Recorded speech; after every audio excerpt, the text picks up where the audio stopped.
forget individuals. Because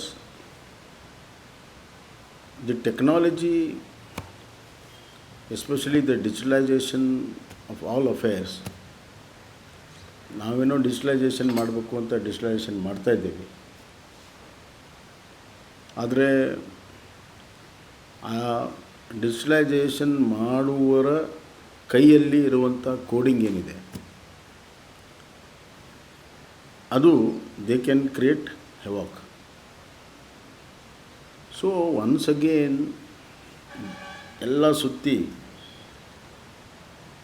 ಮತ್ತೆ ಮನುಷ್ಯನ ಕೈಯಲ್ಲೇ ಬರುತ್ತೆ. ಮನುಷ್ಯನ ನಿಯತ್ತು ವಿಲ್ ಡಿಸೈಡ್. ಹೀಗಿರುವಾಗ ನಾವು ಸೇಫ್ ಗಾರ್ಡ್ ಮಾಡೋದು ಭಾಳ ಅವಶ್ಯಕತೆ ಇದೆ. ಯಾವ ರೀತಿ ಎಲ್ಲ ಲಾದಲ್ಲಿ ಸಟನ್ ಆ್ಯಕ್ಟಿವಿಟಿಗೆ ಡಿಟ್ರೆಂಟ್ ಆಗಬೇಕು ಸೊಸೈಟಿಯಲ್ಲಿ ಅಂತ ಇರ್ತದೋ, ಅದೇ ರೀತಿ ಸೈಬರ್ ಕ್ರೈಮಲ್ಲೂ ಕೂಡ ಡಿಟ್ರೆಂಟನ್ನು ನಾವು ಮಾಡಬೇಕಾಗ್ತದೆ. As you are rightly said and as Anant Prabhu has rightly identified, it should start from the users. ಈಗ ನನ್ನ ಸುರಕ್ಷತೆಯನ್ನು ನಾನು ಹೆಂಗೆ ಮಾಡ್ಕೊಳ್ತೀನಿ, ಹಾಗೆ ನನ್ನ ಡಿಜಿಟಲ್ ಸುರಕ್ಷತೆಯನ್ನು ನಾನು ಮಾಡ್ಕೋಬೇಕು. ಇದು ಬಹಳ ಮುಖ್ಯ. ಎಲ್ಲದಕ್ಕೂ ಕೋಡಿಂಗ್ ಇದೆ, ಎಲ್ಲ ಇದೆ. ಆ ಕೋಡಿಂಗನ್ನು ಹೆಂಗೆ ಓವರ್ಕಮ್ ಮಾಡಿ ಹೆಂಗೆ ನಿಮ್ಮ ಪ್ರೈವೇಟ್ ಲೈಫಲ್ಲಿ ಎಂಟ್ರ್ ಆಗಬೇಕು ಅನ್ನುವಂಥ ಟೆಕ್ನಾಲಜಿ ಕೂಡ ಭಾಳ ಸುಲಭವಾಗಿ ಸಿಗ್ತದೆ. Therefore it will create a vulnerable sections. ಭಾಳ ಜನ ಮೊಬೈಲ್ ಯೂಸ್ ಮಾಡ್ತಿರ್ಬೋದು, ಡಿಜಿಟಲ್ ಯೂಸ್ ಮಾಡ್ತಿರ್ಬೋದು, ಆದರೆ ಅವ್ರಿಗೆ ಈ ಥರ ಸುರಕ್ಷತೆ ಹೆಂಗೆ ಮಾಡ್ಬೇಕು ಅನ್ನೋದು ಗೊತ್ತಿಲ್ಲ. ಭಾಳ ಜನ ಕಲಿತವ್ರಿಗೆ ಗೊತ್ತಿಲ್ಲ, ನಮ್ಮಂಥವ್ರಿಗೆ ಗೊತ್ತಿಲ್ಲ.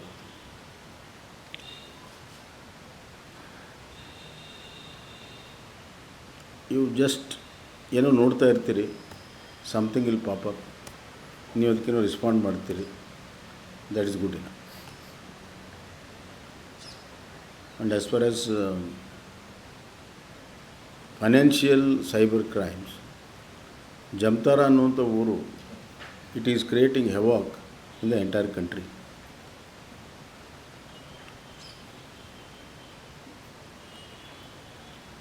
ಸೊ ಇದೆಲ್ಲ ಗೊತ್ತಿದ್ದರೂ ಕೂಡ ಇನ್ನೂ ನಡೀತಾ ಇದೆ. ಮತ್ತು ಇವರು ಇವತ್ತು ತೆಗೆದುಕೊಂಡಿರುವಂಥದ್ದು ಹೆಣ್ಣು ಮಕ್ಕಳ ಸುರಕ್ಷತೆ ಏನಿದೆ, it has got a international ramification. ಇದು ಕೇವಲ ಬೆಂಗಳೂರಿನಲ್ಲಿ ಆಗ್ತಾಯಿದೆ, ಕರ್ನಾಟಕದಲ್ಲಿ ಆಗ್ತಾಯಿದೆ ಅಂತಲ್ಲ. ಒಬ್ಬ ಹಳ್ಳಿಯಲ್ಲಿರುವಂಥ ಹೆಣ್ಮಗಳನ್ನು ಅಂತಾರಾಷ್ಟ್ರೀಯ ಮಟ್ಟದಲ್ಲಿ ಶೋಷಣೆ ಮಾಡೋದಕ್ಕೂ ಕೂಡ ಉಪಯೋಗ ಆಗ್ತದೆ. ನಮ್ಮ ಪೊಲೀಸ್ನವರು, ಕರ್ನಾಟಕ ಪೊಲೀಸ್ ಈ ವಿಷಯದಲ್ಲಿ ಭಾಳ ಎಲ್ಲ ರಾಜ್ಯಗಳಿಗಿಂತ ಮುಂದೆ ಇದ್ದಾರೆ. ನಮ್ಮ ಆಫೀಸರ್ಸ್ ಎಲ್ಲ ಭಾಳ ಎಫಿಷಿಯೆಂಟ್ ಇದ್ದಾರೆ. ಎಂಟೈರ್ ಡಿಜಿಟಲೈಸೇಷನ್ನು, ಕ್ರೈಮು, ಸೈಬರ್ ಕ್ರೈಮು ಎಲ್ಲವೂ ಕೂಡ ಐಡೆಂಟಿಫೈ ಮಾಡುವಷ್ಟು ಹೊಸ ಟೆಕ್ನಾಲಜಿಯನ್ನು ಯೂಸ್ ಮಾಡೋದಕ್ಕಾಗಿದೆ. ನಮ್ಮ FSL ಲ್ಯಾಬ್ ಬೆಂಗಳೂರಿನಲ್ಲಿ we have got all the equipments to identify the cyber crimes at different levels,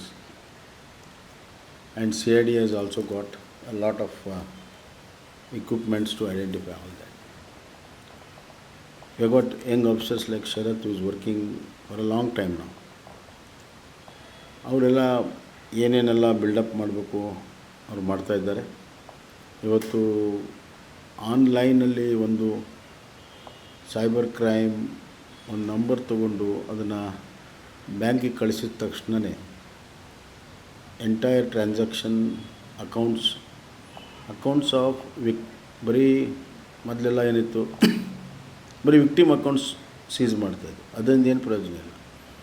ಇಲ್ಲಿಂದ ಯಾವ ಅಕೌಂಟಿಗೆ ಹೋಗಿದೆ ಅದರಿಂದ ಯಾವ್ದು ಅಕೌಂಟ್, ಎಲ್ಲ ಅಕೌಂಟು ಫ್ರೀಸ್ ಮಾಡ್ತಾಯಿದ್ರು ಫ್ರಮ್ ಬೋತ್ ದ ಎಂಡ್ಸ್.